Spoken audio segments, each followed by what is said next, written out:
Rain falls day after day, turning the ground into sticky mud and the sky into a leaden blanket. Clothes get soaked through in minutes. The fire hisses and dies out, and the cold penetrates to the bone. For modern tourists, such weather is a real disaster, forcing them to pack up their tents and flee back to civilization.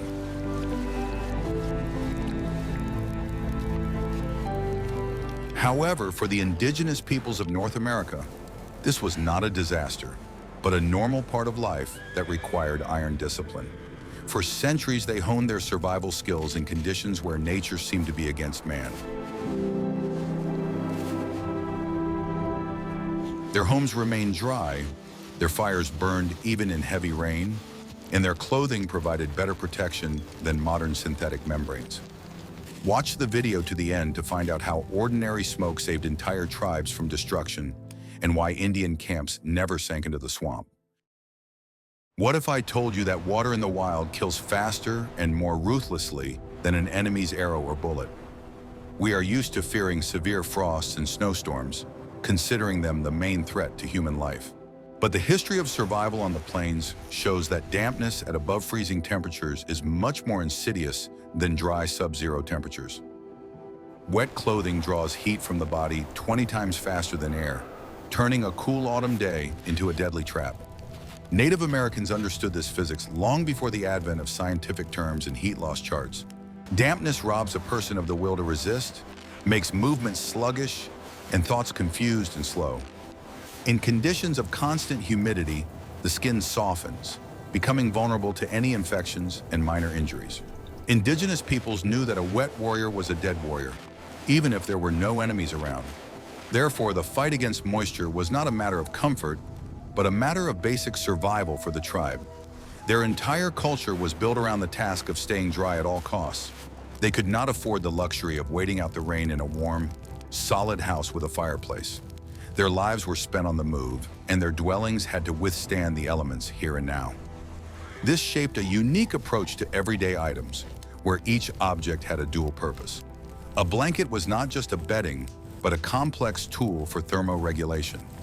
Shoes were not just protection for the feet, but an airtight capsule. The main rule was to prevent the body from getting wet, as it is almost impossible to dry out in conditions of 100% humidity. They used multiple layers of clothing to create air pockets that retained heat even in a damp environment. The outer layer of clothing was always treated in a special way to repel water. The inner layers were made of materials that could keep you warm even when wet. This required a lot of work from the women of the tribe, who prepared the skins and materials. Moisture threatened not only people, but also food supplies on which the life of the entire camp depended. Mold and rot could destroy winter supplies of dried meat in a matter of days. Therefore, the storage system was thought out to the smallest detail and resembled modern vacuum packaging. Each bag and each bundle was checked and rearranged with maniacal thoroughness. The loss of provisions during the rainy season meant starvation in the coming winter. Weapons also suffered from moisture. Bowstrings stretched and lost their elasticity, making shots weak. Wooden parts swelled, and metal knives and arrowheads became covered in rust. Warriors used grease and special covers to protect their instruments of war. Caring for equipment was a daily ritual that could not be skipped for a single evening. This instilled in people an incredible sense of responsibility and attention to detail. The very structure of the camp was organized to minimize contact with wet ground and grass. All household items were placed on special stands or hung under the dome of the dwelling. Nothing valuable was ever left on the ground, even if it hadn't started raining yet. Anticipating situations was the main character trait of an experienced plainsman. They prepared for rain even on the sunniest and clearest days. The fight against dampness was a never-ending war that could not be won definitively, but it was possible not to lose.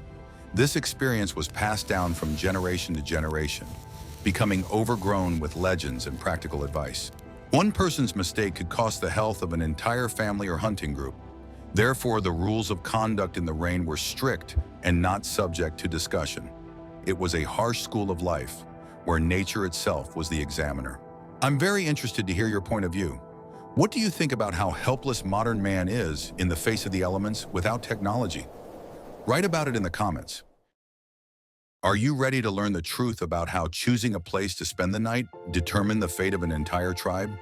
To the untrained eye, the prairie all looks the same: grass, hills, and an endless horizon. But for the native inhabitants of the plains, every bend in the landscape was an open book full of important information. They never set up camp in a random place just because they were tired of walking. Choosing a campsite was a complex analytical process that took into account dozens of factors invisible to an outsider. The first and most important rule was, never stop in a low-lying area, even if there is less wind there. Water always flows downhill, and a cozy hollow would turn into a raging river after an hour of rain. They looked for high ground with a slight slope that would allow water to drain naturally. At the same time, the slope should not be too steep to make sleeping comfortable. They found the balance between comfort and safety without fail. The type of soil on which they were to set up their dwellings for several days was of great importance. Clay soil does not absorb water well, and deep puddles and mud instantly form on it. Sandy or stony soil, on the contrary, acts as a natural drain, carrying moisture deep into the ground. The tribe's scouts tested the soil by touch, determining its density and composition. This knowledge of geology was purely practical, but incredibly accurate. They looked closely at the vegetation, which could tell them about the water regime of the area. Thick, lush grass of a certain color indicated that groundwater was close by. Dry, stiff stems indicated that the place was well ventilated and dried quickly. They avoided places with tall bushes, which trapped moisture and prevented the wind from drying the ground. Open spaces were preferable, despite the gusts of wind. Wind direction also played a key role in planning the layout of the entire camp. The entrance to the dwelling was always located on the leeward side so that rain would not get inside. Tents were placed so that they did not block each other's airflow, which was necessary for drying. The aerodynamics of the settlement were designed so that the wind flowed around it rather than blowing it away. This allowed the structures to remain stable even in strong storms. Particular attention was paid to the proximity of the river, which was a source of water, but also the main threat. The camp was set up on a high terrace that could not be reached by water in the event of a sudden flood. They knew that the water level in the rivers of the plains could rise several meters overnight. Traces of old floods on trees and rocks served as warning signs. Ignoring these signs was tantamount to suicide.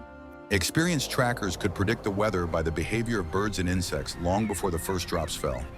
If the ants were hiding and the birds were flying low, it meant it was time to find higher ground. They could feel changes in air humidity and pressure with their own bodies. This connection with nature replaced weather stations and forecasts for them. There was usually very little time to prepare the camp. In the wooded areas of the eastern regions, the criteria for choosing a location were slightly different, but the principle remained the same. They avoided old trees with dry branches that could collapse under the weight of wet foliage. They looked for natural shelters under the crowns of coniferous trees, which retained some of the precipitation. A bed of pine needles served as an excellent insulator from the wet ground. The forest provided protection, but demanded respect for its laws. If rain caught them on the road on completely flat terrain, they had to resort to engineering tricks. They created artificial embankments or used thick mats to create a dry floor.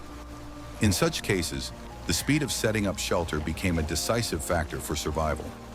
Each family member knew their role and acted automatically. The coordination of their actions was remarkable.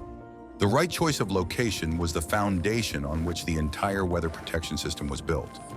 No tent, even the best one, will save you if it stands in a puddle. The Indians read the landscape like a safety map, seeing threats where Europeans saw only beautiful views. Do you think you could find a safe place to spend the night in an unfamiliar forest? Guess how long it took to create the perfect dwelling for nomadic life. The teepee is not just a tent made of animal skins, but the pinnacle of engineering, adapted to the harsh climate of the Great Plains. Its conical shape is perfectly streamlined for winds that can blow away modern tourist tents. But the main secret of its resistance to rain was a unique ventilation and tension system. The design allowed people to live comfortably inside, even when a hurricane was raging outside. The slope of the teepee walls was calculated so that water would roll off them at maximum speed. Raindrops did not have time to soak into the skins or find microscopic gaps in the seams. The steeper the slope, the faster the water drained away, But the less space there was inside, the Indians found the ideal angle, balancing living space and water drainage. This angle could vary slightly depending on the season and region. The main element that distinguished the teepee from any other conical tent was the smoke vents. These were two movable blades at the top of the dome, controlled by long poles from the outside. In the rain, these vents could be closed to completely cover the smoke hole. At the same time, thanks to the ingenious design, the smoke from the hearth still found its way out. Controlling these ears was an art that all the women of the tribe mastered.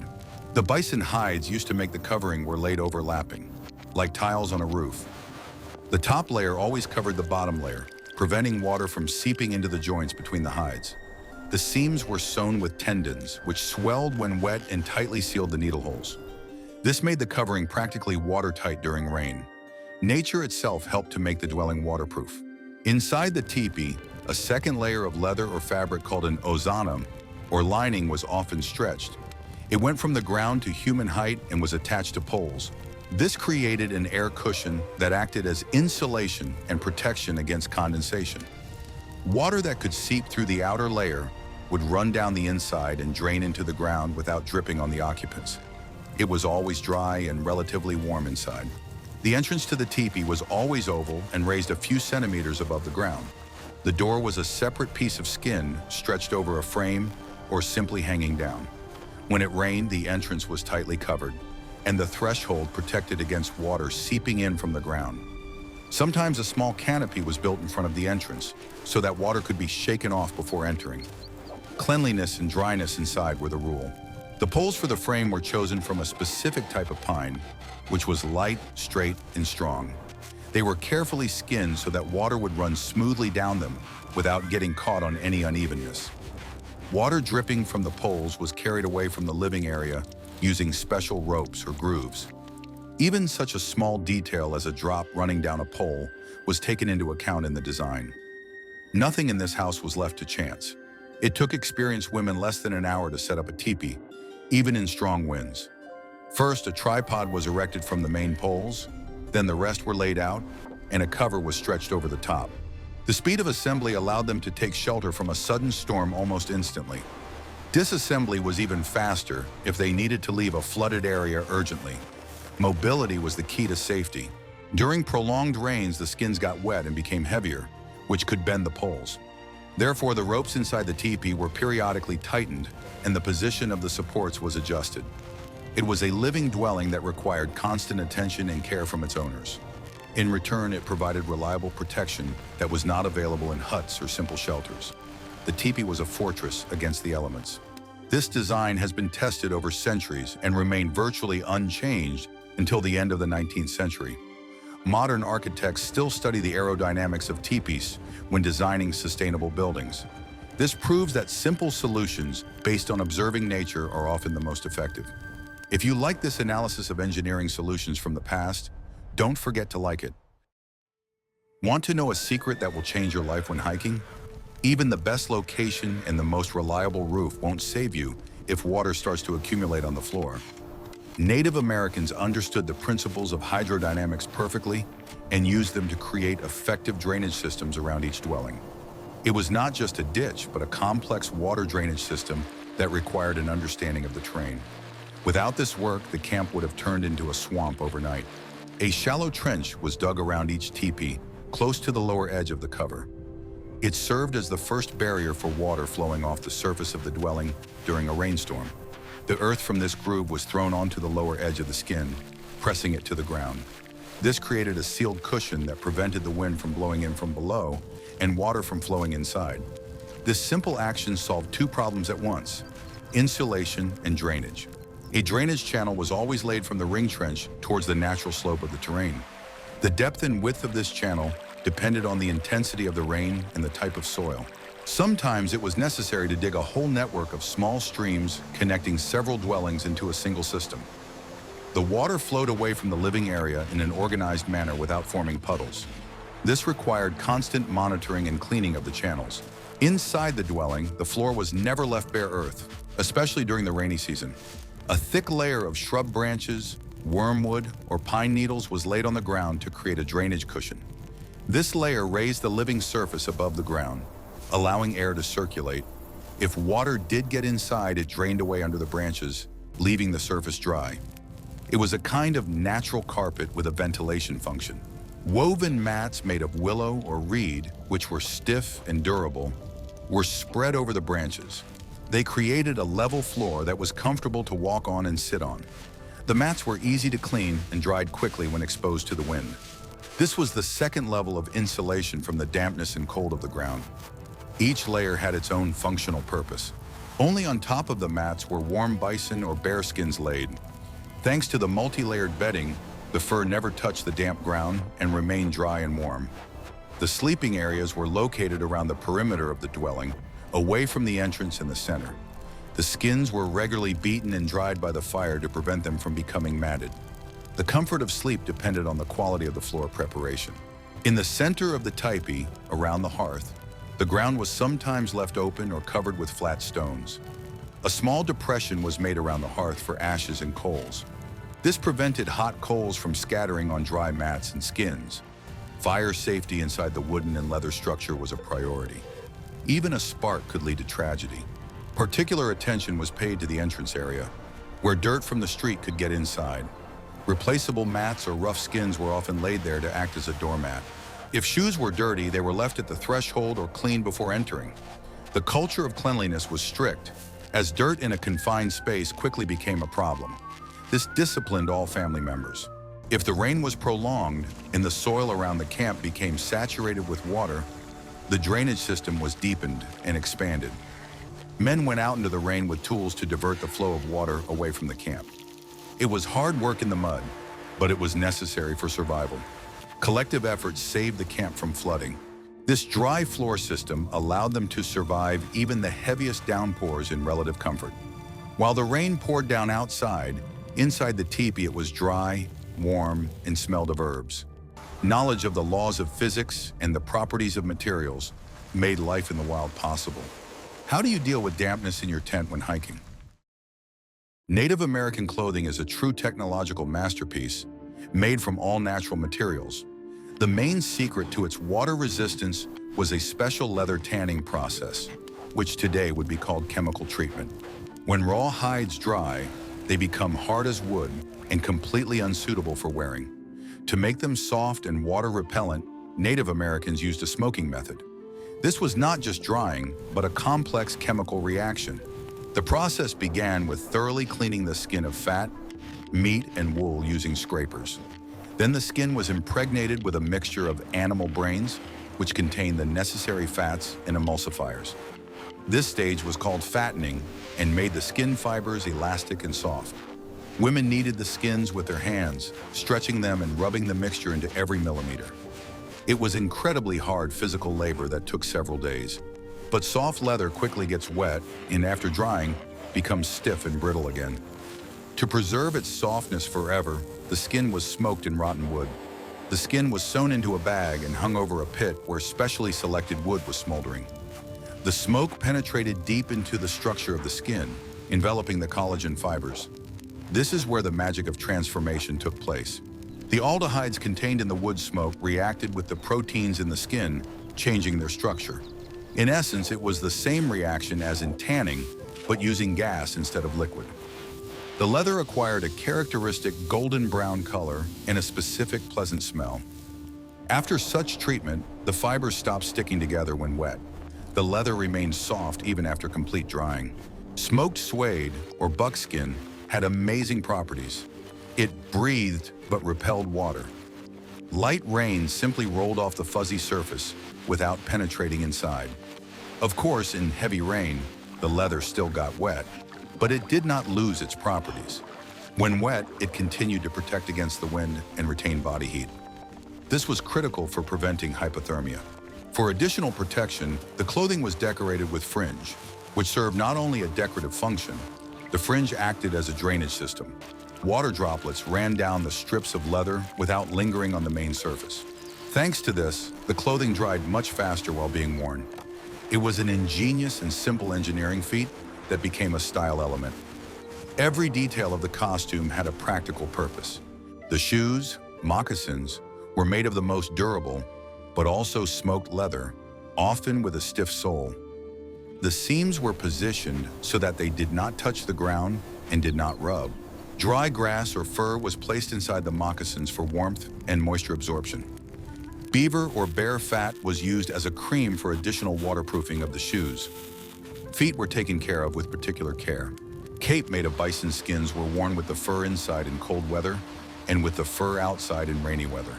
The thick undercoat of the bison was an excellent water-repellent barrier created by nature itself. Raincoats made of sewn intestines or fish skin could be thrown over the skins in coastal areas. Such raincoats were light and completely waterproof, like modern polyethylene. The variety of materials was amazing. Clothing required constant care. It was regularly mended, cleaned with chalk or clay, and repaired. Women kept track of the condition of the entire family's wardrobe, understanding that health depended on it. Torn or poorly made clothing during the rainy season could be fatal. This craft was passed down from mother to daughter as the greatest treasure. The quality of clothing was an indicator of the status and skill of the housewife. Thanks to these techniques, Native Americans could stand in the rain for hours without feeling the discomfort we feel in a wet t-shirt. Their clothes were like a second skin, adapted to their environment. The smoke that permeated their clothes was the smell of safety and home. Are you ready for the shocking truth about how to build a life-saving fire when the whole world around you seems soaked through? For the modern pampered tourist, building a fire in the pouring rain is a real feat, requiring dry alcohol and a gas burner. For Native Americans, however, it was a routine daily task on which the life of the entire family depended. They solved this problem not with chemicals, but with their deep knowledge of the properties of wood and the physics of combustion. Fire was the undisputed heart of the camp, the only way to dry wet clothes and cook hot food. Losing the fire during the long autumn rains threatened the tribe not only with cold, but also with complete demoralization and disease. The main and most important secret was the ability to find dry wood inside the wet shell. An experienced tracker knew that even if a fallen log was wet and covered with moss, its core often remained dry. However, standing dead trees, known as deadwood, were best suited for this purpose. The vertical position of the trunk prevented water from being absorbed deeply, and moisture ran down the bark.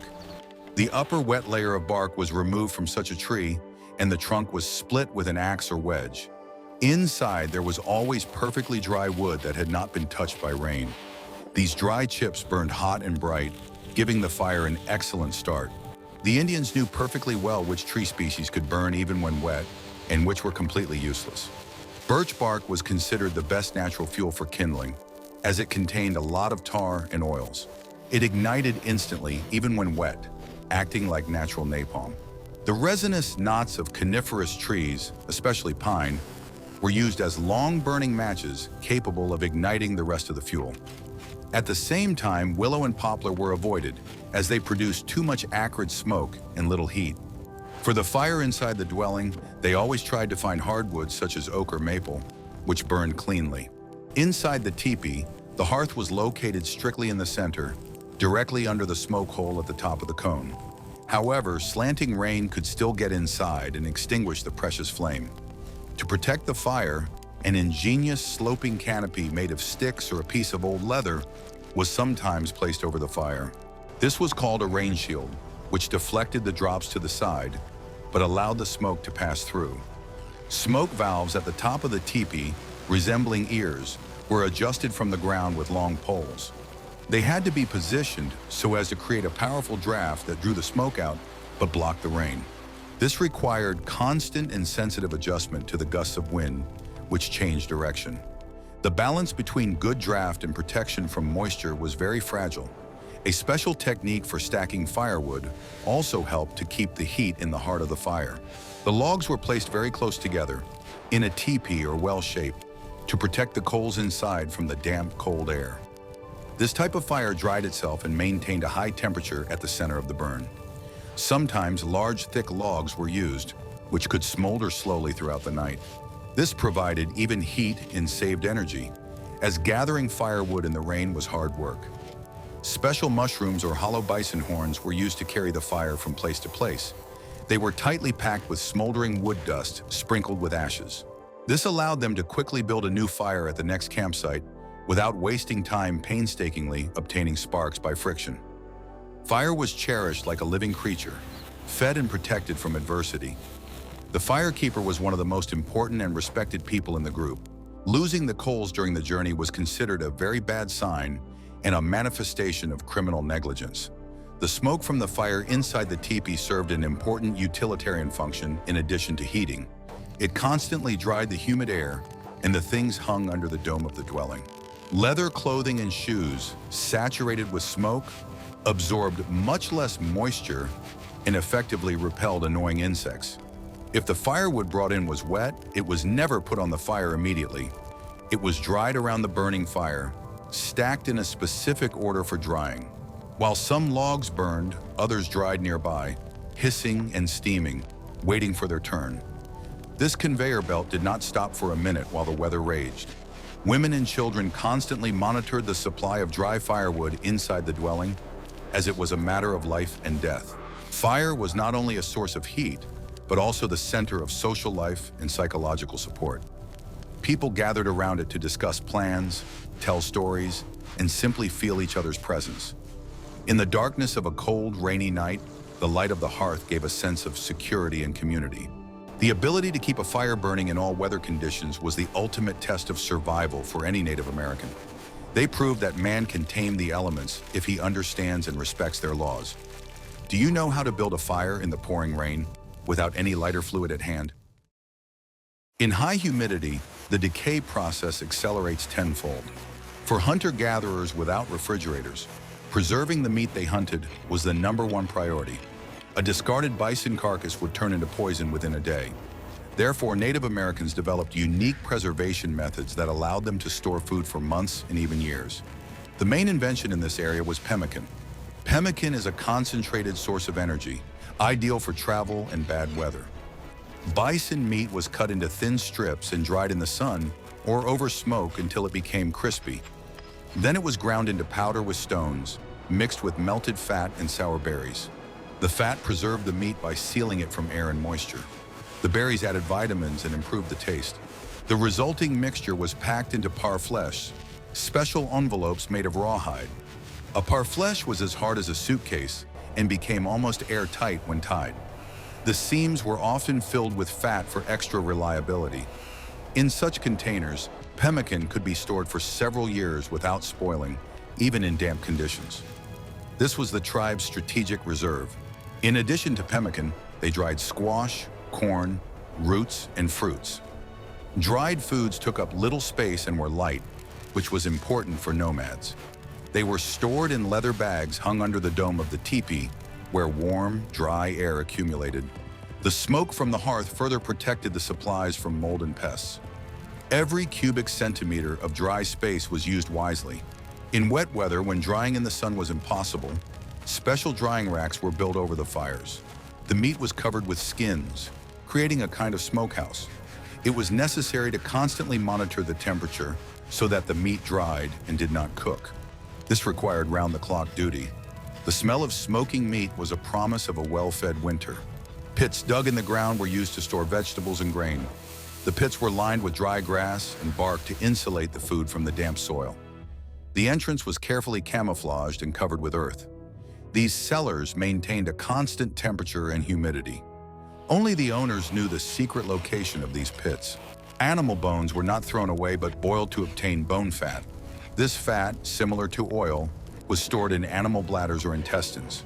It was the purest source of energy and did not spoil for a very long time. The fat was used for cooking, eating, and as a technical lubricant. Waste-free production was the norm. During rainy periods, food supplies were placed in the center of the packs, wrapped in several layers of waterproof skins. Horses carried the most valuable items, and the cargo was checked at every stop. If water got into a bag of dried meat, it had to be eaten immediately or thrown away. No one wanted to risk poisoning. The system of food preparation and storage was the result of the collective experience of thousands of generations. It allowed people to survive in conditions where modern humans would die of starvation within a week. Food was sacred, and it was treated with care. Native Americans did not fight nature, but used its properties: the sun, wind, smoke, and fat for their own purposes. This wisdom allowed them to be autonomous and free. Rain turned the plains into a sea of mud and calm streams into raging rivers that blocked the way. But the nomads' lives did not stop because of the bad weather. They developed ways of traveling that allowed them to overcome water barriers and remain mobile. One of the most amazing inventions was the bullboat, a vessel that could be made right on the shore. The bullboat was a frame made of willow rods covered with a single bison hide. It resembled a huge round basket or basin. The hide was sewn with waterproof seams and coated with fat and resin. Such a boat was incredibly light. It could be carried by one woman. Despite its clumsy appearance, it had excellent buoyancy. The carrying capacity of such a basket was amazing. It could hold several people and a mountain of things. The shape of the boat made it stable on the waves. It spun but did not capsize. A single oar was used to steer it, but in fast currents, the boat was often simply carried by the flow. The main task was to transport cargo and people to the other side. When crossing the river, horses were made to swim, and people held on to their manes or tails. Children, the elderly, and valuable items were loaded onto ox boats. Sometimes the boat was tied to a horse's tail, and the animal acted as a tugboat. This required special training and trust in humans on the part of the horses. The crossing was a dangerous and noisy undertaking. To protect belongings during travel in the rain, special covers were used on saddles and packs. Parfleshi were arranged so that water would run off them without lingering. The cargo was covered with large skins and secured with straps. Packing was an art. The cargo should not shift or get wet. Each knot was tied so that it could be quickly untied. Special care was taken with the horses, the tribe's main asset. At rest stops, they tried to shelter them in natural niches or under trees. The animals' backs were rubbed with bundles of grass to stimulate blood circulation and keep them warm. A wet and frozen horse could fall ill, which would be a disaster. Horses were members of the family. People traveled on foot or on horseback, wrapped in their waterproof cloaks. Mud stuck to their moccasins by the kilogram, making every step a challenge. But the endurance of these people was legendary. They could walk for days without stopping to get out of the rain. The movement kept them warm and prevented them from losing heart. Scouts always went ahead, checking fords and soil conditions. They looked for ways to bypass swampy lowlands, charting a route along solid hill ridges. Knowledge of the terrain in such weather became critically important. A mistake by the guide could lead the tribe into a mud trap. Trust in the leaders was absolute. If crossing was impossible, they set up camp right by the water, waiting for the level to drop. At such moments, the ability to quickly set up shelter and build a fire saved lives. Patience was as important a quality as strength. They knew how to wait for nature to change its wrath to mercy. The ability to move in any conditions made the Indians elusive to their enemies and free to choose their path. Rain and rivers were obstacles, but not barriers. When it rained for weeks, people found themselves confined to the cramped space of a teepee. A family of 5 to 8 people, dogs, belongings, all of this was contained within an area of 15 to 20 square meters. In such conditions, the psychological climate was as important as a dry roof. Boredom and irritation could destroy harmony faster than dampness. The Indians had their own methods of combating cabin fever. They used this time to repair equipment and make new things. Men made arrows, repaired bows, and carved pipes. Women sewed clothes and decorated them with beads and porcupine quills. Monotonous manual labor calmed the nerves and kept the hands busy. Everyone was engaged in work that benefited the family. Idleness was not encouraged. Storytelling was the main entertainment and a way of learning. The elders passed on legends about the creation of the world, the exploits of their ancestors, and the habits of animals. It was the tribe's oral library, which came to life in the light of the campfire to the sound of rain. Children listened with bated breath, absorbing the wisdom of generations. Words had enormous power. Games also helped pass the time. They played dice, guessing games, and word puzzles. Laughter was the best medicine for melancholy. The ability to lighten the mood with a joke was highly valued. People with a sense of humor were favorites in any tribe. A special code of conduct developed in such cramped conditions. People learned to respect each other's personal space, even if there was almost none physically. They spoke quietly and moved carefully so as not to disturb their neighbors. Conflicts were nipped in the bud as there was nowhere to go. Self-control was instilled from childhood. Spiritual practices and rituals helped maintain a connection with higher powers. Pipe smoking, prayers, quiet songs. All this created a special atmosphere. People believed that rain was a necessary part of the cycle of life, a gift from heaven, not a punishment. Accepting the situation helped them endure the discomfort. Sleep was also an important part of passing the time. In bad weather, people slept more, conserving energy and waiting out the storm. The ability to fall asleep and wake up instantly was a useful skill. Sleep was a way to escape reality and enter the world of dreams. Caring for children united all adults. They entertained, taught, and protected them. Children learned to observe the work of adults and help them. It was a school of life without desks and textbooks. Family ties only grew stronger during such periods. Forced seclusion became a time of unity and creativity. The most beautiful patterns on clothing and the deepest legends were born precisely to the sound of endless rain. The Indians did not just wait out the time, they lived it, filling every minute with meaning. This ability to find peace in the midst of a storm is perhaps the main lesson we can learn from them. Psychological resilience was their secret weapon. In the harsh northeast of the continent, in the dense forests inhabited by the Iroquois and Huron, natural conditions dictated a completely different way of life than in the plains. Here, dwellings were radically different from the light, mobile tipis of the prairie nomads. Longhouses were monumental stationary structures designed to last for many years. One such house could comfortably accommodate several generations of the same clan, creating an entire covered village. These were huge engineering structures made from a strong frame of bent young trees. Instead of skins which rotted in the damp forest, the bark of elm or birch trees was used as cladding. The bark of these trees was an ideal building material, gifted by the forest itself. It was water-resistant, surprisingly rot-resistant, and importantly available in unlimited quantities. The roof of a longhouse always had an arched, streamlined shape. Thanks to this geometry, rainwater and melted snow easily flowed down without lingering on the surface and creating unnecessary load. Thick sheets of bark were laid overlapping, like the scales of a giant fish. They were necessarily pressed down from above with an additional lattice of poles. This was done to prevent strong forest winds from tearing off and carrying away the light covering. The bark was harvested exclusively in the spring when abundant sap flow made it soft and elastic. The removed layers were straightened and dried under a heavy stone press. These were genuine natural wooden tiles, which became as hard as a stone after drying. All joints and possible gaps were carefully coated with thick tree resin to ensure complete tightness. Inside the longhouse, several fires always burned, arranged in a row along the central passageway. The smoke from the many hearths escaped through special openings in the roof, cut precisely above the fire. These chimneys had ingenious adjustable valves made of pieces of bark that could be opened or closed with a pole from below. Dozens of people lived in such a house at the same time, and this had its own energetic significance. The heat from their bodies, along with the fires, helped to effectively warm the huge interior space of the hall. It was a real dormitory, where everyone lived as one big, friendly family, sharing warmth and food.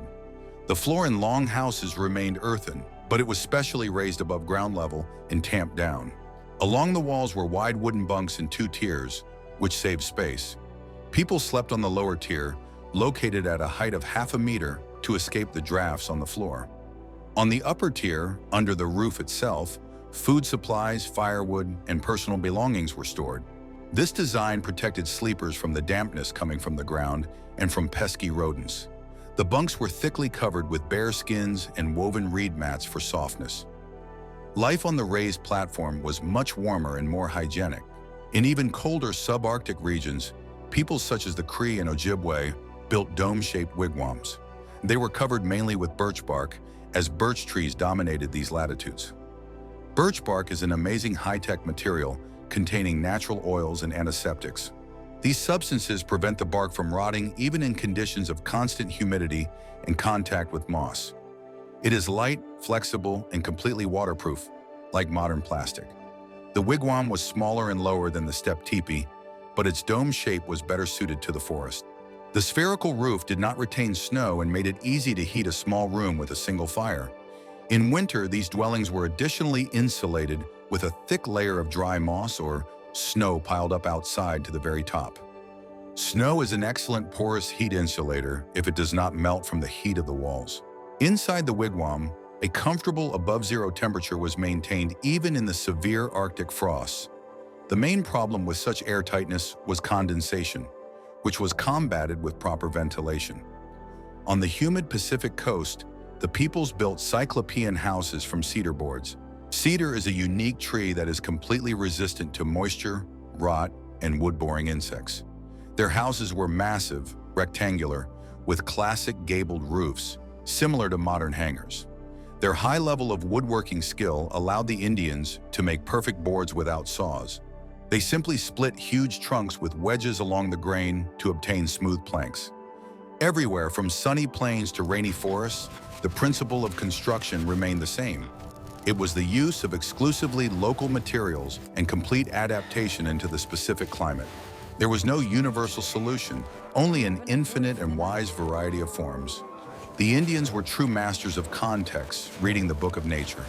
By studying their dwellings, we see how closely human culture is linked to the geography of the habitat. The house was a natural extension of the landscape, not a foreign object that clashed with it. It was absolute harmony between utilitarian function and aesthetic form. The diversity of dwellings proves the incredible ingenuity of indigenous peoples, who knew how to create comfort everywhere using what nature provided. We have seen that the survival of the Indians under endless rains was not a miracle, but the result of deep knowledge, iron discipline, and incredible ingenuity. From choosing a place to camp to chemically treating clothing with smoke, every aspect of their lives was adapted to the harsh conditions. They did not hide from nature, but lived in harmony with it, turning dangers into everyday occurrences. Their experience reminds us that comfort depends not so much on technology as on the ability to understand the world around us and use its gifts. Which indigenous technology impressed you the most? Waterproof suede, the teepee, or the dugout canoe? Write about it in the comments, and don't forget to subscribe to the channel so you don't miss new journeys into the history of survival.